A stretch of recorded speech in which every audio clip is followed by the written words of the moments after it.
Hi students, now the second sum in the textbook exercise. If the RMS speed of methane gas in the Jupiter's atmosphere is 471.8 meter per second, show that the surface temperature of Jupiter is sub-zero. Sub-zero means below 0 degrees Celsius. It will be minus. Temperature வந்து minusல இருக்கும். So நம்ம already use பண்ண formula தான் use பண்ண போறோம் இங்கேயும். So RMS velocity V RMS is equal to V bar is equal to square root of 3 RT by M. So where M is called what? Molar mass of methane. So molar mass of methane. Methane என்ன CH4 தானே, ஒரு carbon atom 4 hydrogen atom சேர்ந்தது தான் methane. புரியுதா? அப்போ this is equal to mass of 1 okay carbon 612 plus 4 hydrogen 1H1. So this is equal to 12 plus 4. அப்போ 12 plus 4 is equal to 16 gram per mole. அப்போ 1 mole of a methane அதுல எத்தனை gram இருக்குன்னு கேட்டீங்கன்னா 16 gram per mole. புரியுதா?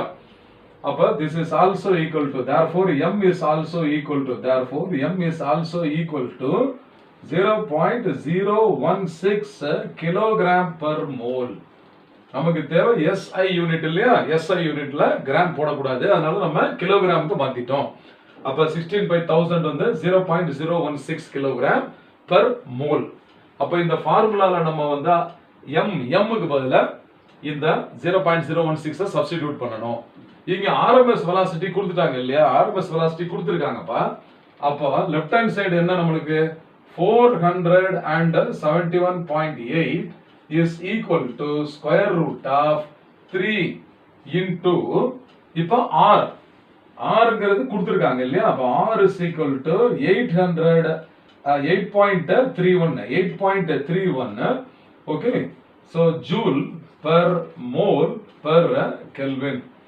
இது வந்து constant value 8.31ங்கிறது constant. அத கொடுக்காட்டனா கூட ஞாபகம் வச்சுக்கணும். ரெண்டாவது வேற என்ன கொடுத்திருக்காங்க? இங்க RMS velocity கொடுத்திருக்காங்க. அப்ப V RMS is equal to 471.8 meter per second. இது SI யூனிட்ல கொடுத்தாங்க. இதெல்லாம் நம்ம சப்ஸ்டிடியூட் பண்ணனும், அவ்வளவுதான். அப்ப 3 into R க்கு பதிலா என்ன போடணும்? 8.31 okay into T divided by capital M. M க்கு பதிலா நம்ம என்ன போடணும்? இங்க 0.016. அப்ப 0.016 சப்ஸ்டிடியூட் பண்ணனும். இப்போ நம்மளுக்கு தேவை என்னன்னு கேட்டிங்கன்னா டெம்பரேச்சர் தான் நம்ம கண்டுபிடிக்க போறோம் இல்லையாப்பா? டெம்பரேச்சர் தான் கண்டுபிடிக்க போறோம். அப்ப அதனால நான் என்ன பண்ண போறேன்? 471.8 is equal to square root of 3 into 8.31 divided by 0.016 into square root of T அப்படின்னு கண்டுபிடிச்சிடுறேன். இதை செப்பரேட் பண்ணிக்கிறேன். அப்போ இந்த multiplication okay and divide by 0.016 வந்து நான் என்ன calculated value டைரக்டா எழுத போறேன். அப்ப இது வந்து 1558, இது வந்து 1558 அப்படினு வருது into square root of T.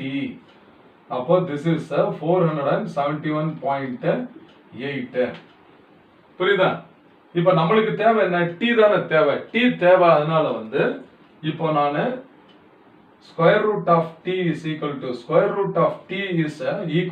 471.8 divided by square root of 1558 அப்படின்னு போடுறேன். அப்ப T is equal to 471.8 the whole square divided by 1558. அப்ப இதோட வேல்யூ நம்ம ஸ்கொயர் பண்ணி பார்க்கணும். அப்ப நம்ம வந்து கால்குலேட்டர்ல இத வேல்யூ நம்ம பார்க்க போறோம். சோ இந்த கால்குலேட்டட் வேல்யூ வந்து நம்ம பார்த்தோம்னு கேட்டிங்கனாக்க இது வந்து 222 222 595 வருது. அப்போ this is equal to இந்த whole square வந்து 222 595 divided by 1558. ஓகேவா? இந்த வேல்யூ இப்போ வருது. So we will check it once again. Okay, அதாவது 222 595 divided by 1558. So this is equal to 142 வருது. 142.8. அப்ப this is equal to 142.8. இது வந்து பாத்தீங்கன்னாக்க கெல்வின்ல வருது. Kelvin. So Kelvin temperature is 142.8. அப்ப இத நம்ம செல்சியஸ்ல மாத்தி கண்டுபிடிக்கணும். அப்ப நம்ம என்ன செய்யணும்னு கேட்டிங்கனாக்க இத வந்து கெல்வின்னா -273 போடணும் இல்லையா? அப்ப this is also equal to 142.8 minus 273 அப்படினு போட்டோம்னா நமக்கு டிகிரி செல்சியஸ்ல வந்துரும். So I will find out now 142.8. அப்ப 142.8 minus 273. So this is equal to minus 130. So this is equal to minus 130.2 degree Celsius. So when the temperature is expressed in negative means this only is called as a sub-zero. இங்க என்ன கொடுத்திருக்காங்க? Sub-zero அப்படினா below 0 degree Celsius. இதுக்கு தான் sub-zero temperature அப்படின்னு பேரு. So it's a very easy sum only. Only thing is you have to remember this formula 3RT by M. ரெண்டாவது molecular mass கொடுத்திருந்தாங்கன்னா molar massக்கு மாத்திக்கணும். இங்க வந்து ஒரு molecule of CH4 இருக்கு பாத்தீங்களா? ஒரு molecule. அதுல ஒரு கார்பன் ஆட்டம் 4 ஹைட்ரஜன் ஆட்டம் இருக்கிறதுனால இந்த ஸ்டெப் நம்ம பிராக்டீஸ் பண்ணிக்கணும். So 12 gram of carbon plus 4 gram of hydrogen makes 16 gram of methane for 1 mole.